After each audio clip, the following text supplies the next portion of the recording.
All right, the meeting come to order, please. Town of Lee Right to Know Law meeting checklist. As chairman of the select board due to the COVID-19 coronavirus crisis, in accordance with the Governor Sununu's emergency order number 12 pursuant to executive order 2020-04, this board is meeting electronically utilizing a Zoom platform. We previously gave notice to the public of how to access the meeting using Zoom, and instructions are provided on the Town of Lee's website at lee.newhampshire.org. If anybody has a problem with access, please call 603-659-5414. Please note that all votes that are taken during this meeting should be done by roll call vote. Let's start the meeting by taking a roll call attendance. When each member states their presence, also please state whether there is anyone in the room with you during this meeting, which is required under the right to know law. Mr. Bugby.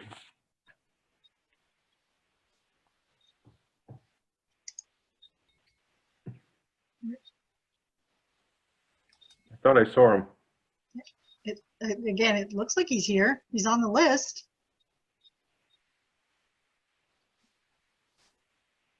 I don't see him. He is there, Mr. Bugby? Mr. Brown, are you there? Yes, Are you alone? yes.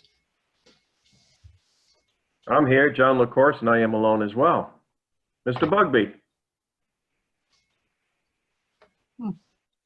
Are you there and alone? I was muted. Yes, I'm here all alone and I'm here. Good, I'm glad to hear that. Okay. First order of business, Andy Gazowski, Library Trustee Chair, Library Construction Manager.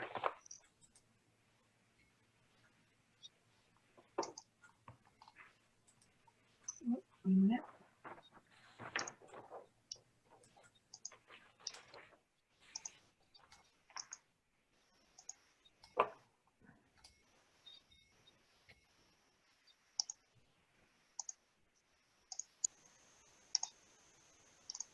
He should be in the meeting. Hello? Hi, yeah, my video doesn't seem, I'm not getting a thing for my video, but I'm here. And happy to talk, but it's just a little weird because I don't know why the video didn't come up. I can always come back, or just, you can carry on with, you know what I look like. So are you updating us? Yeah, well, if Annie hasn't joined in, yeah, sure. Yeah, we was here. Yeah, I see Paul. Hi, that's Annie then. we're having some technical difficulties. It's not recognizing my my camera. I'm here because we used two accounts using my account, but I'm going to leave, okay? Okay, Annie seems to be having the same problem I have. My video's not coming up for some reason. Yeah, I'm having problems too. Yeah, same I here. was as well. I don't know what Zoom did, but Carrie, we can actually see Carrie Brown for the first time in months. I saw him the other day. It's good to have you on board, Karen.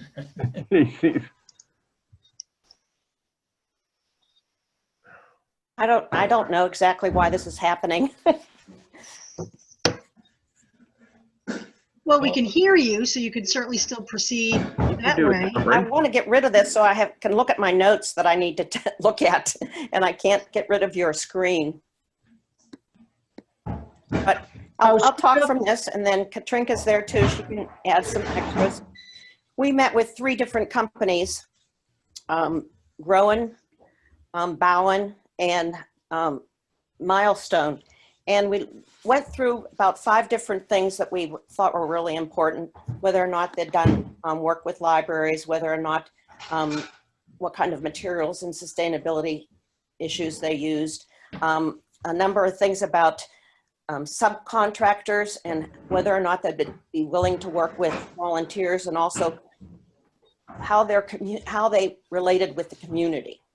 So all of the trustees during these the interviews, we rated them, and then we came back together and looked at all of our rating system, discussed everything.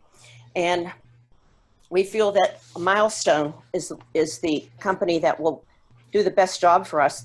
We've worked with them in the past. They have a great way of estimating, and their pre-construction meetings are very important, especially with us who are going to be on a real tight budget.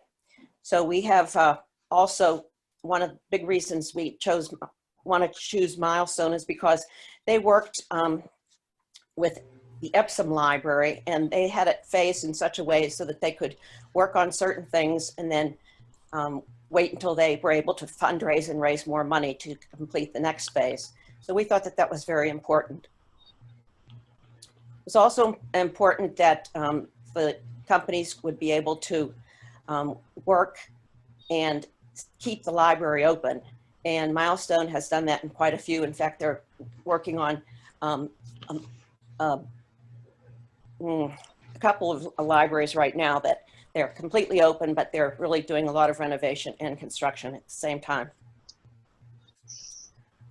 Okay, anything else? Let's see. Ruth, do you want to add anything more? No, they were very good interviews. I felt that it'd be really comfortable working with any of the three. They certainly were, two out of the three had a lot of library experience. My experience working, that I ended up working hand in hand on a daily basis during construction. And if we're going to be, open and such, it seemed like Milestone would be very easy to work with in terms of trying to come up with some phasing for us, understanding our restrictions, and trying to work out some I think they're going to have their work cut out for them to help with planning and how we can stage the library while remaining open as much as possible to the public. So yeah, I think Milestone's going to be a great company to work for, and knowing that, this group of trustees, or at least many of them, have had experience working with Milestone before. And I've had experience, of course, doing construction before too. So looking forward to doing this. Any questions? Katrinka. I was just going to ask if Katrinka wanted to add anything to that. No, I think you've all covered it. It was hard to choose between the companies. As Bruce mentioned, two of them did have extensive library experience. And we had interviewed Bound before in our previous construction manager experience, but we all gave them numerical ratings, and Milestone came out a couple points ahead. So it was that. And so that's our recommendation, is to go with Milestone. Sounds like it's getting exciting. It's getting close. Well, it's a lot closer than it has been since Yes. 2004. Mm-hmm. So, So any we're all questions for the getting library further. trustees committee? I'm sorry, what? Any questions from anybody else for the library personnel? Okay, Scott? Okay, Kerry? I'm fine, yeah. Yeah, I'm fine. They seem to do what they needed to do, so I will rely on their best judgment. Absolutely. Just one thing I wanted to add was that our pre-construction meetings are going to start on the 4th of December. And at that time, I believe they will have a contract that will need to be signed probably. And I think in the past, Julie had done this with with Milestone before. Mm-hmm. And it's kind of a stock contract form between the owner and the construction manager. Yeah, I think it's the A133, and it was revised in 2019, I think. But and as I recall, Julie worked with Milestone on that before. I assume Julie will continue to work on Milestone? Yeah, if I get a copy of the contract, I'll take a look at it. Okay. Okay, Sounds thank good. you. Thank you very much. Oh, Appreciate it. there was one thing, Annie, we wanted to ask about possibly using the town hall space. Oh, yes, we had, the companies, are going to have to phase out during the renovation. And we wondered whether or not once the move is out of, the people have moved out of the town hall, whether or not that would be a possible place for us to store things, or the annex, to use either of those buildings if we need to. Something to think about. Yeah, it would be for storage of books that, move out while we redo a particular section, and it would save on storage costs. Otherwise, we'd have to rent, a pod or whatever it is that they use. From my end, speaking for myself, I don't see that as a major issue as long as it's coordinated. I don't have any problem. I just hope the floor doesn't fall down, but that's a little bit different story. Well, Okay, thank you. Okay, thank you.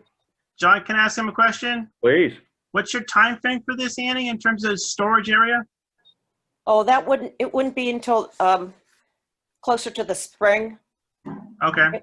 It wouldn't be during the winter.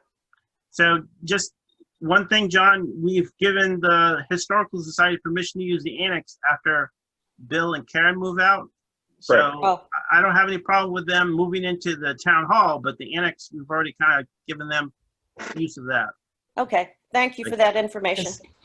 The other question was, depending on when town offices actually move, if we're in the middle of winter, would we be able to do a once a week story time in there?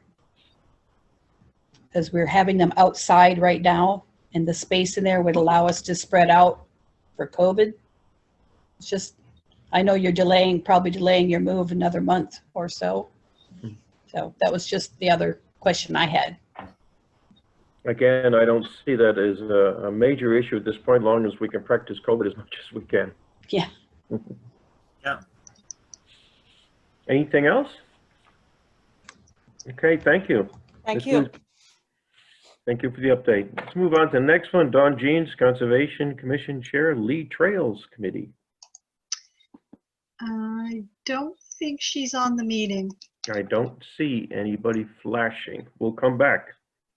Okay, we'll go on to Scott Bugby. We're going to talk about Town Hall Renovation Committee. Nope, first Karen Rossi. Everybody forgets Karen. Did I forget Karen? Yep. All right, Karen, you have the floor. Thank you. So I am requesting permission to advertise on the town's website, email blast, and social media accounts for holiday needs for the school children and younger than school age children, as well as a collection of holiday gifts at either the police station or the transfer station. The final details I've not quite worked out with the school nurse. We had a plan, but it has to change, and I'm not sure what it's changing to. But I would still like to get permission to advertise for the holiday needs for school children and younger than school age children on the town's email blast, the e-crier, the website, and our social media accounts, and collect the gifts and distribute the gifts. So we'll collect the gifts on town property, and then somebody, either myself or another member of the town, will bring them to the school. Julie, can you update me on the policy that we passed? Well, we have a policy about what we post to our media sites. But if it's the school district that's sponsoring this, that's not contrary to the policy. Mr. Brown, Ms. Bugby, any comment?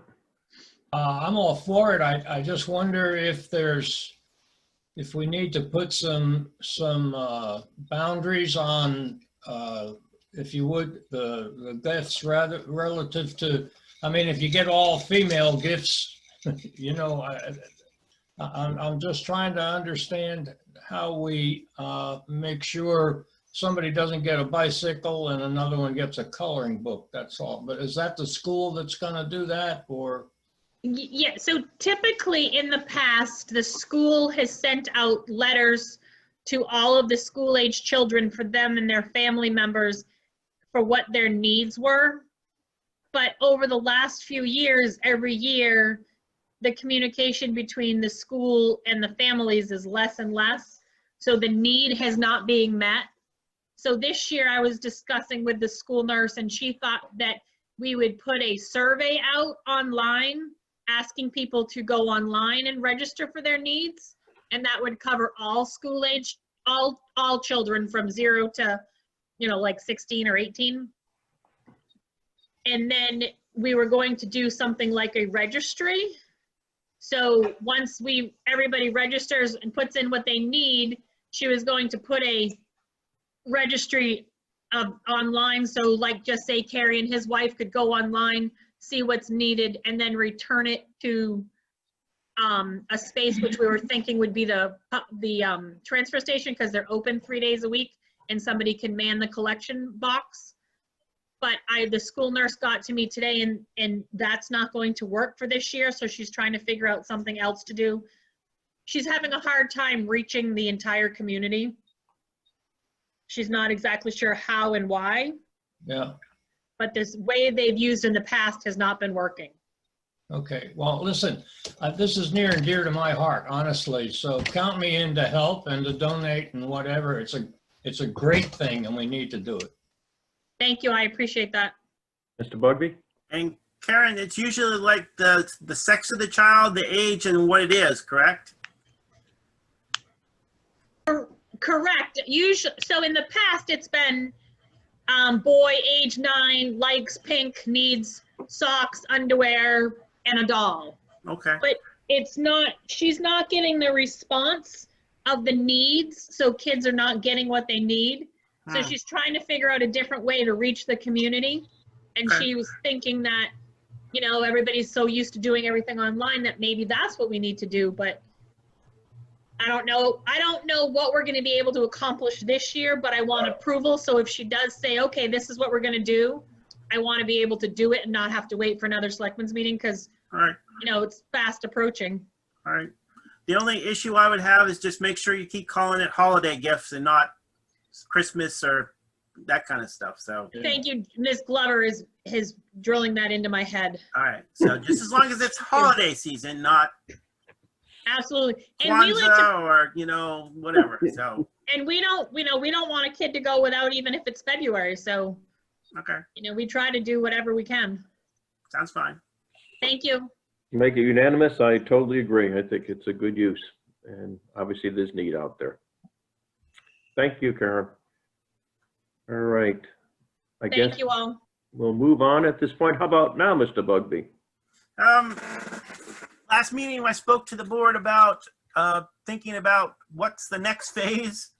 We're working on doing the town hall, but we've continued to get questions about, okay, we understand that you're moving to the Daily building. We understand that you want to renovate the town hall, but what's after that?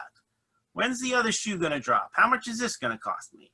So we're looking, at least I am, I'll speak for myself. I assume the rest of the people on the Town Hall Renovation Committee feel the same way because they've asked me to talk to you guys about this. What's the board's vision for the next step? We've talked about a few things, and I think we need to have a discussion so we can give kind of some direction to the committee. So when people ask these questions, we don't kind of sit there and look, well, I don't know. So hopefully we can have a discussion, maybe come to some kind of consensus. If it's not ultimately what we do, at least we can give people what we're thinking about in terms of the direction for this particular question, this particular topic. Well, do you have some thoughts on that, Scott? Well, personally, my response has been to these people so far, okay, we're looking for 2 miracles. One, to get DOT permission to move in the Daily building, and then to renovate the town hall. I can only deal with 2 miracles at a time. So that's been my kind of a little bit humorous response. But just thinking about it a little bit, I think we need to explore, what are we doing with the parish house? What are we doing in terms of after the Daily building? When people ask, I say the initial term is for 3 years with 2 3-year terms extension if you want to.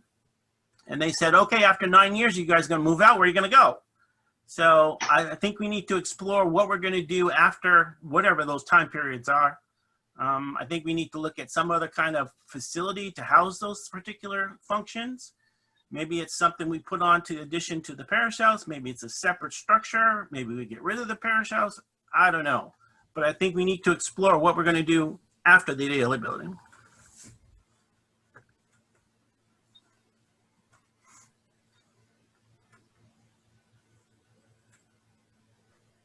I can't hear you, John. Is that me or is it you? I think we discussed this before, and my thought is that we're going to go after a modern town hall after we renovate the existing old town hall. That's a renovation for historical purposes and a meeting place. There's no question about it. But I don't expect to stay in the Daly building forever. And so the thought should be somewhere down the road that we're going after a facility that can house our total administrative function of the town. I'd like to see that happen. I don't want to, just because we have not been successful the last couple of times doesn't mean we're going to throw it off the books. Mr. Brown, what do you think? Well, when John first mentioned it, I admit I was somewhat taken aback. But if we want to look at proceeding with a new town hall, I assume somewhere in the same spot we've already talked about. I think it's going to be a tougher sell right now, so I don't see it coming up in March, to be honest with you. And I really think the parish house is going to be the next project. And we should look at what the cost of that's going to be. I understand we've got some LCHIP money that may come to us. I don't know what the amount is. But I think that's what we should look at next, and then talk about the new town hall. Why the old one didn't make it, I think we all know why. When I say the old one, if you would, the previous design didn't make it. So, you know, where do we want to go from there? We want to go to a smaller new one in the same plot. I think we need to discuss that, and then we start over again, right, with another committee to look at putting a new town hall in. Okay. Because I think logistically it's not going to be in March anyways. No. Because we're talking about probably going through the whole process with the town hall, probably construction sometime in 2022. Mm-hmm. You're probably right, Scott. I think you're dead on, right? So sometime, you know, later that year or in 2023. The other thing we have to remember, a couple of things are happening in 2023. Well, 2023, 2024. The bonds for the public safety facilities stop in 2023, and the ones for the transfer station stop in 2024. Yep. So I think that's something we take in consideration. The other thing I'd like the board to consider is, and I know it's a large project in terms of doing the CIP, but one of the things I would like to encourage us, maybe we send a letter to the planning board to say, we need to put on the CIP all the town structures and start saving for those particular things. So I'd like us to see if we can do that, and also start putting the money aside for this new, whatever structure it is, the town hall or town hall 3 or whatever it is, so we can start saving for it. So I think traditionally we've tried to do that with different things. We do it with the CIP, we save up for fire trucks. Why don't we save up for this particular building? I know we can't save for the whole thing, but maybe we can at least get a fund going for those particular things. So I'm sorry, you confused me. What particular things? if it's a town hall or adding on to the parish house or whatever it is, those particular things. So you want to put all of the construction into the CIP, i.e. the proposed new town hall, the parish house. There's some other little things in there, but those two are, I guess, are the biggest ones that are facing us. I'm not against it. Don't get me wrong. I'm not arguing with you. I just want to be sure I understand where we're going. Yeah, I guess the concept is we know these things are coming. Can we start saving for them? And I don't expect us to save every single penny for it. Maybe we can put like a down deposit when you buy a house, you know. Maybe we can save some money in the capital reserve fund or something, so that when we go to the voters and say, okay, we've been saving over the last, 2-3 years, 4 years, whatever it is, and this is how much it costs, but we've already saved this amount of money. So Are we going to propose anything in March or ask a question? Is there a warrant article that goes with this that we go forward with in the next election? I think it's just in terms of putting money aside for this particular thing. Maybe it's in, you know, just the town buildings capital reserve fund. We'll just put in a little bit extra for this particular building. I think we still need to start saving for these particular things. Okay. We had already asked the planning board at one time in the CIP to start putting, you know, in the CIP for maintenance on buildings as well, like oil, you know, heating systems and air conditioning units. So we're not far off. So we're almost there. Well, I think, you know, really, with all due respect, the CIP is where it should be. That's the capital improvement program, and this is capital money, and then that's exactly where it should be. So maybe, John, we can ask them at least put those particular structures in as maybe, even if it's a placeholder. We might not necessarily know how much it is, but at least keep it in there so we don't forget about it. I think it's a good idea. At least it is a placeholder, and that way we can keep track of our buildings. Karen? The CIP is all done for this year. It goes to the planning board Thursday night for adoption, but like Chairman LaCour said, there is already some things in there. But we'll augment it for next year, that's for sure. And I don't know, can we make, I know that the planning board is autonomous, but can we generate some kind of correspondence with them to ask them to do this for us? Absolutely.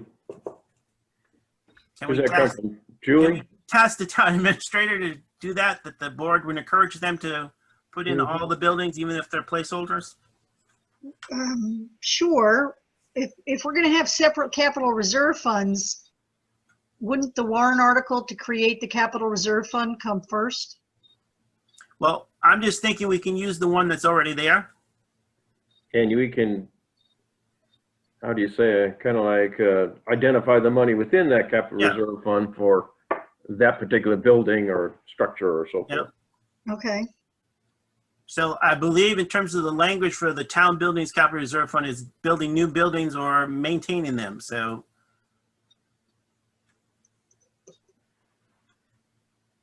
Well, Okay. I think I'm sorry to interrupt, but I'm not sure, as far as maintaining them, I'm not sure that should be in a capital reserve fund unless we know what kind of lump sum we want to put in there.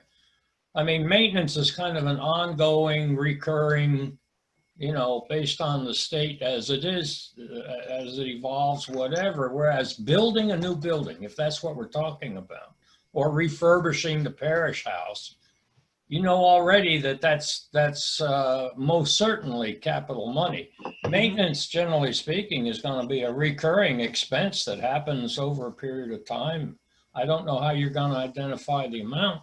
well, let me be a little bit clear. When I say maintenance, I'm thinking maintenance in terms of when we change out, you know, heating systems or things like that. I don't mean like, you know, the light bulb broke and we need to replace it. I'm thinking about those big type items. Okay. Several of those are already in there. No, I understand that the furnaces and things like that are in there. That's fine. But that's what I meant by maintenance. I didn't mean, you know, Bill has to replace a window or anything like that. Not that kind of maintenance. Yeah, Yeah, so the planning board will put in whatever information you want, whatever information they're given. So do you want them to put in all the buildings and replacement of all the buildings? Is that what you're asking for? Yeah, the major structures. I'm not necessarily saying maybe the swap shop, but you know, at some point we're going to have to do something with the transfer station, public safety maybe at some point, but we should at least have all those structures in there. They're the biggest assets the town owns. They should be in there. And maybe we don't necessarily know how much that costs, but at least we can put them in there. I think just looking history-wise, if we had put the town hall renovation in there 10 years ago and saved, you know, a little bit each year, I think that would have been better for us than, you know, asking for it all at once. So, Well, we're not that far off of the 10 years, Scott. yeah, I know. I think it's a good idea because there's always, maintenance is one thing, but major issues that do, like you said, you know, heating systems or, entire roof that goes off or something else.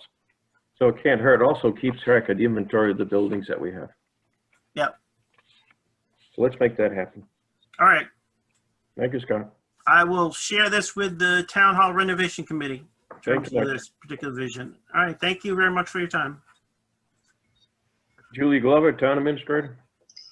So there isn't much to say about the building. We're still waiting for DOT to review the Buzzell Lane plan. Karen spoke with representatives of the building owner about the schedule for paving the behind the building. I think that's scheduled to start next Monday. But beyond that, we're still waiting on DOT. It's been a long process, isn't it? Yes, it has. Anything else?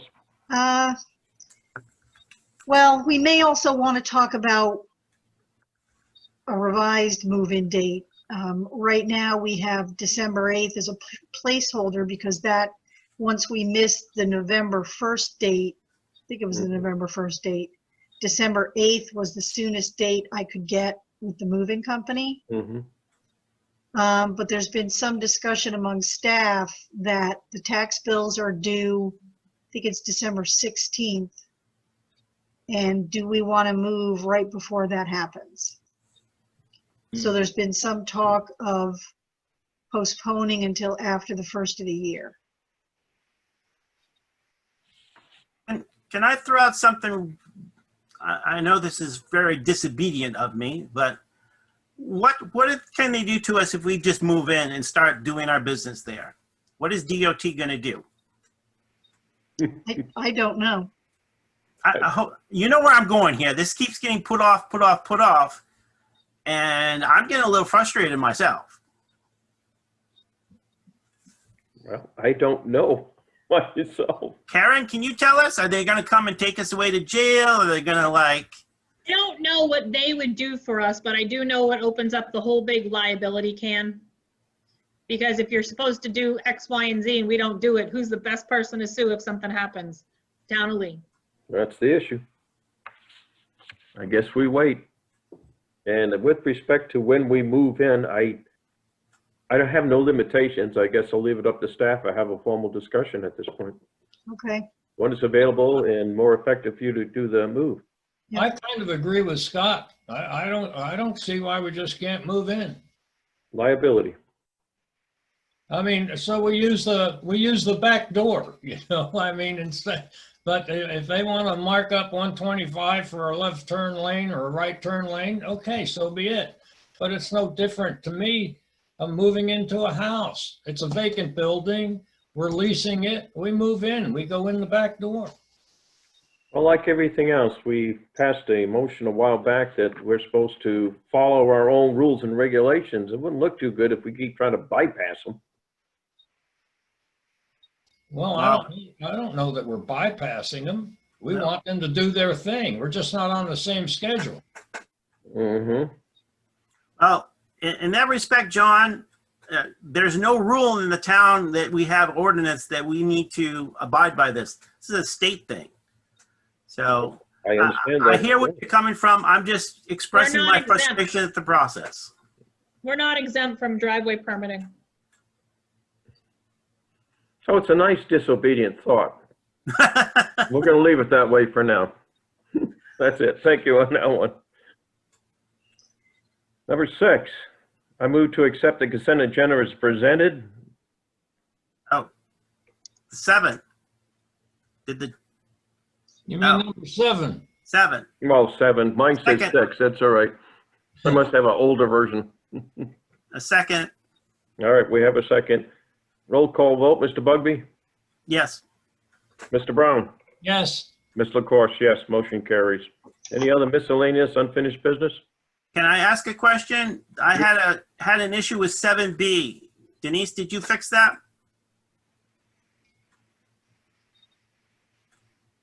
I think she's dealing with a fire alarm issue. No, I'm okay. I did not write that in yet, but I can write it in after. I have to add, what do I have to add? Alternate. Alternate. Yes, Alternate. that's the issue that Mimi is an alternate to the Conservation Commission, not a full member. Her application says alternate. The swearing in document does not have the word alternate on it, but I can add it. Okay, excellent. Thank you on that. Any miscellaneous unfinished business? Hearing none, I move to adjourn. Do I have a second? Second. Second. All in favor? All right. Aye.